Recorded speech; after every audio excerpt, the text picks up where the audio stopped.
Stop patronizing native doctor. I always saw or see many of our peoples are saying of this. But ajụjụ nchọrọ ka njụa m ndị Igbo anyị dibịa ajọ ife ka ọ bụ. Onye ka ndị be anyị si na ejighị anya ọma were eje ụka ekpere. Kedu ndị kacha were patronize native doctors? Let us say the truth. Ị ma na anyị nwa bụ ndị ụka kachasị were patronize native doctor.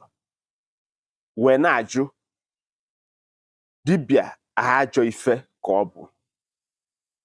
Nke ịbụọ dị n'ime ya.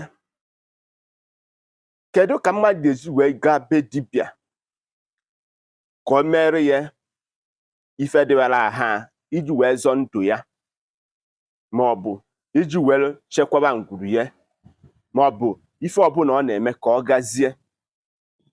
Ọ bata na nke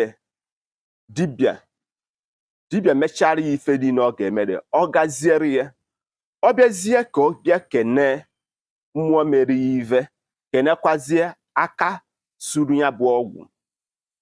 Ọ si eme gịnị? Si agbana ya vidio, si etinyela ife onyonyo ya, ekwena ka ụwa fụ ihu ya, ya bụ ife eziri ezi. Nke a bụ ajụjụ m chọrọ ịjụ ndị Igbo, jụkwazie ndị dibịa niile ewe n'ala Igbo.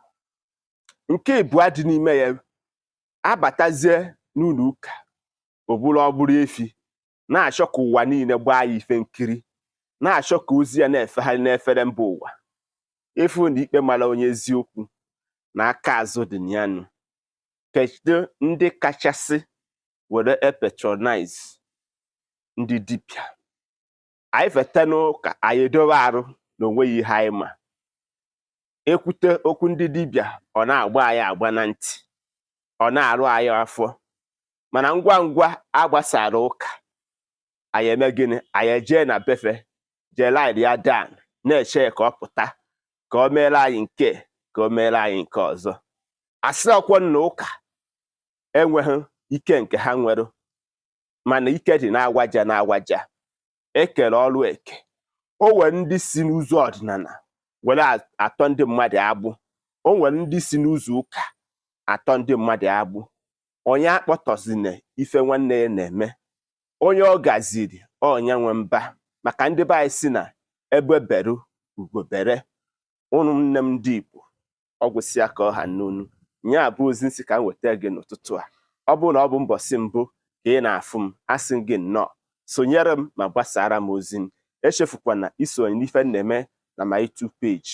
Gwa m ebumnobi gị, ife a ga-eme ka ọ wee dị mma. Ụmụnne m, ndewonu.